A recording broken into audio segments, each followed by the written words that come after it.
नमस्कार दोस्तों, गुण संधि पार्ट 2 में आपका हार्दिक स्वागत है। आज हम पढ़ने जा रहे हैं अ अथवा आ वर्ण के पश्चात उ अथवा उ वर्ण स्थित हो तो ओ गुणादेश हो जाता है। इसके अलावा अ अथवा आ वर्ण के पश्चात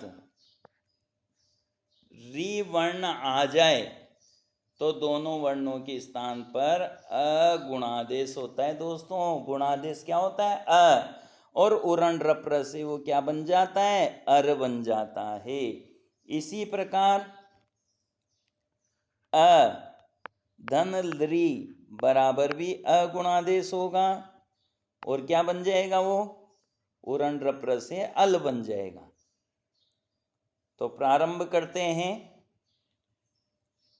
बहुत ही संक्षिप्त में, पूरी तरह से समझ में आएगा, गारंटी के साथ प्रारंभ करते हैं। गुण संधि पार्ट 2। देखिए, पहले भी मैं बता चुका हूं, गुण संज्ञा विधायकम सूत्रम स्यात् अदेंग गुण। अब एक प्रश्न और आ सकता है कि गुणादेश न स्यात् या गुण संज्ञा न स्यात्। ऑप्शन में आएगा अ, ए, ओ, अर या फिर आएगा अल। तो ध्यान रखना, अर या अल कोई गुणादेश नहीं होता है, वो रण रप्र से बनता है। गुणादेश 3 ही हैं, अत एंग, अत अ, एंग ए ओ, ये 3 ही क्या है? गुणादेश हैं। गुणादेश कितने? 3 हैं। संख्या याद रखना, 3 अ ए ओ। ठीक है। अब आगे है गुण संधि विधायकम सूत्रम स्यात्। तो आद गुण संधि विधायक सूत्र उसे कहेंगे जो गुण संधि का नियम बताता है। तो नियम बताने वाला कौन सा सूत्र है? आद गुण सूत्र है। अब प्रारंभ करते हैं अपन पार्ट 2 में। जो सेकंड नंबर की टेबल है वो समझते हैं। देखो, अ अथवा आ वर्ण के पश्चात उ अथवा उ वर्ण हो तो क्या गुणादेश करना है? ओ गुणादेश करना है। तो इसकी भी 4 कंडीशंस होगी। पहली कंडीशन देखते हैं, यदि अ के बाद क्या आ जाए? उ आ जाए, यानी प्रथम शब्द के अंत में आ जाए और बाद वाले शब्द के प्रारंभ में उ आ जाए, तो क्या गुणादेश करेंगे? ओ गुणादेश करेंगे। क्या गुणादेश करेंगे? ओ गुणादेश करेंगे। देखते हैं, उदाहरण है पुरुष धन उत्तम। पुरुष के अंत में अ है और उत्तम के प्रारंभ में उ है, तो मिलाएंगे तो क्या बनेगा? पुरुषोत्तम। कैसे बना? देखें, पुरुष, हटते हलंत हो गया, आदेश हो गया ओ, और उत्तम का ऊ हटते तमह। मिला दो, वर्णों का सहयोग करो, क्या बन गया? पुरुषोत्तम। क्या बन गया? पुरुषोत्तम। तो इस तरह से परदन उपकार, पर यानी दूसरे का, उपकार यानी उपकार करने वाला, क्या कहलाएगा? परोपकार। सदन उदाहरणम, सोदाहरणम। थोड़ा बड़ा कर लेते हैं।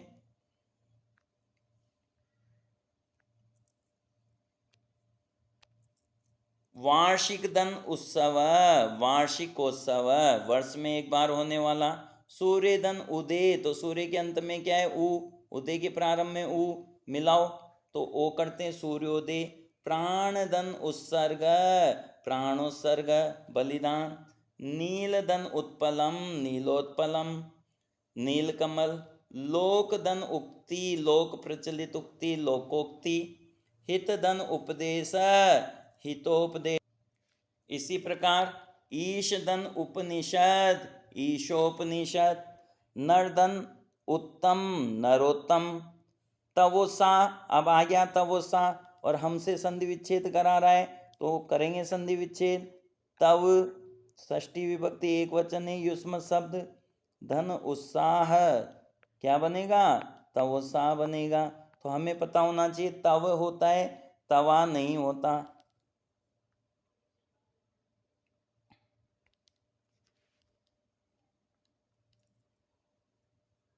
फिर है नोचितम, नोचितम का संधि विच्छेद करना है आपको।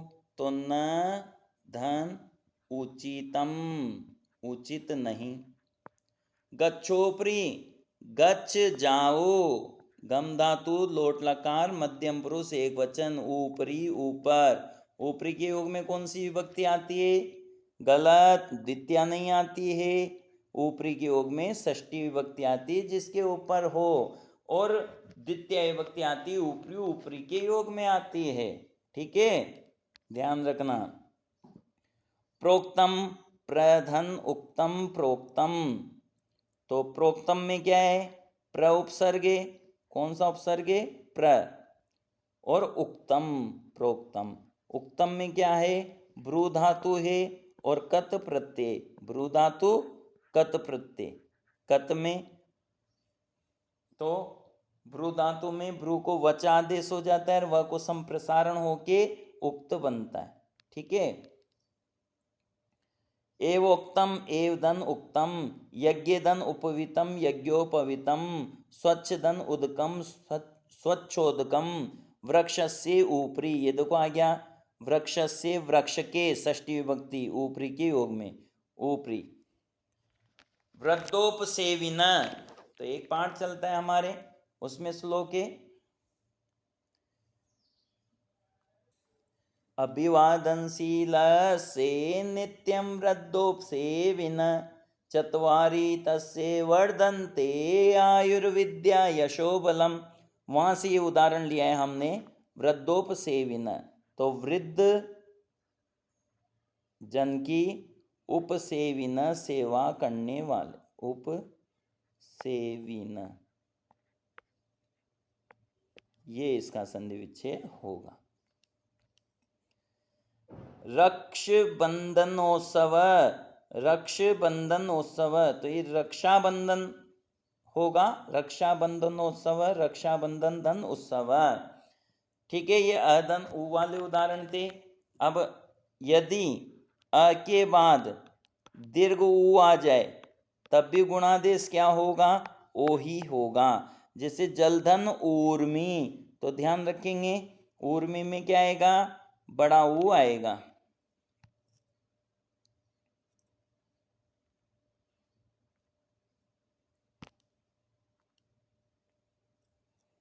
जल उर्मी, तो उर्मी में बड़ा ऊ, उर्मी यानी लहर होता है, लहर बहुत लंबी होती है, बड़ा ऊ होगा। सूर्यधन ऊष्मा, ऊष्मा पावर, सूर्य ऊष्मा, इसलिए ऊष्मा में बड़ा ऊ आएगा। एक धन ऊन विंशति, विंशति यानी 20, और 20 में एक ऊन यानी कम, एक ऊन विंशति, तो ध्यान रखना ऊन में बड़ा ऊ आता है। ग्रह धन ऊर्ध्वम, ग्रह ऊर्ध्वम, तो ध्यान रखना है ऊर्ध्वम में क्या आएगा, बड़ा ऊ आएगा। नवधन ऊढ़ा, नवोढ़ा, तो नवोढ़ा यानी नवीन दुल्हन, तो इसमें भी बड़ा ऊ आएगा। सागर धन उर्मी, सागर उर्मी। इसी क्रम में यदि आ के बाद ऊ आ जाए तब भी गुणादेश ओ होगा। ये उदाहरण देखते हैं, गंगा धन उदकम गंगोदकम, गंगाजल। भवत्या धन उक्तम भवत्योक्तम, भवत्या, भव शब्द स्त्रीलिंग, तृतीय विभक्ति एक वचन, आपके द्वारा कहा गया। इसी क्रम में परीक्षा धन उत्सुक, परीक्षोत्सुक। फिर महाधन उपदेश का, महोपदेश का, महाधन उत्सव, महोत्सव। अब एक उदाहरण लिखा हुआ है आपके, महोदय, और उसका संधि विच्छेद नहीं है, तो महाधन उदय नहीं, उदये। अब आप कहोगे ये सर ने गलत लिख दिया क्या, गलत नहीं है ये, महाधन उदय, महोदये। महोदय शब्द क्या है, महोदय शब्द में महोदया, रमा की तरह रूप चलेंगे, संबोधन एक वचन में क्या बनेगा? महोदय बनेगा। ठीक है। इसी क्रम में यथादन उक्तम, यथोक्तम थोड़ा बड़ा करूं, चलो करता हूं, आप भी कर सकते हैं बड़ा। कृत्वा उद्यानम, कृतोद्यानम,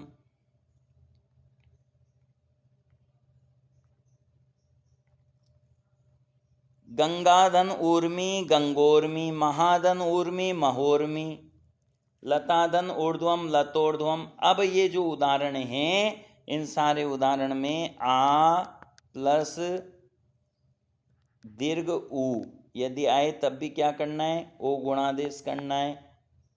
महाधन उरु, उरु यानी जंगा, तो ऊ बड़ा आएगा, रू छोटा आएगा, महोरु। रमाधन उरु, रंबोरु। ठीक है। विद्याधन ऊन, विद्योन, विद्या यानी जानने वाला, ऊन यानी कम कम जानने वाला। अब इसी क्रम में जो तीसरा आदेश है उसकी ओर चलते हैं अपन। यदि अ के बाद री आ जाए, अ भी आ सकता है और आ भी आ सकता है, अ अथवा आ के बाद री आ जाए, तो दोनों के स्थान पर क्या आदेश होगा? अगुणादेश होगा। उरण रप्र से क्या हो जाएगा? अ का अर हो जाएगा। तो हमें नजर अर आता है लेकिन गुणादेश अ ही होता है। ठीक है। जैसे कृष्ण धन रिद्धि, कृष्णर्धि, तो देखेंगे, इसको समझ लें अच्छे से। कृष्ण हलंत हो गया, अड़ गया, आदेश हुआ अर, बाद में क्या बचा? धी। जब मिलाएंगे तो कृष्ण में अ मिला, कृष्ण पूरा बन गया, कृष्ण। आधे र को उर्दू गमन हो गया, आधे र को अग्रिम स्वर मिश्रित व्यंजन पर उर्दू गमन हो जाता है, तो कृष्णार्धी रूप बन गया। ठीक है।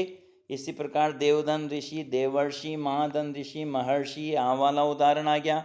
ब्रह्माधन ऋषि ऋत्यक सूत्र से ब्रह्मा को आ को अ हो जाता है, ब्रह्मर्षि गुणादेश, और ब्रह्म ऋषि भी रूप बनता है। वर्षाधन ऋतु, वर्षर्तु, ग्रीष्मधन ऋतु, ग्रीष्मर्तु, शीतधन ऋतु, शीतर्तु, राजाधन ऋषि, राजर्षि, महाधन रिद्धि, महर्धि। इसी क्रम में यदि अ प्लस लृ आ जाए तो अगुणादेश होगा, और उरण रप्र से क्या हो जाएगा? वो अ का लकार परक अल हो जाएगा। ठीक है। देखते हैं। तव धन लृकार, तव धन लृकार, तो तवलकार बन जाएगा। ऐसे मम धन लृकार, ममलकार, ममलकार का संधि विच्छेद क्या हुआ? मम धन लृकार। ठीक है। इसी प्रकार मम धन लृवर्ण, आ गया समझ में? अब यहां पर गुण अपवाद अयादि लिख रहा है। गुण अपवाद तो इसलिए लिख रहा है क्योंकि गुण की स्थिति है लेकिन गुणादेश नहीं हुआ है, और अयादि इसलिए हुआ है क्योंकि अयादि आदेश हो रहा है। जैसे हरे, हे, हरि का संबोधन एक वचन है, हरे इह, तो जब गुणादेश हुआ अय तो हर इह बन गया, लेकिन सॉरी, अयादि आदेश होने पर क्या बन गया? हर इह बन गया। लेकिन अब यहां पर एक सूत्र आता है लोपः शाकलस्य। कौन सा सूत्र आता है? लोपः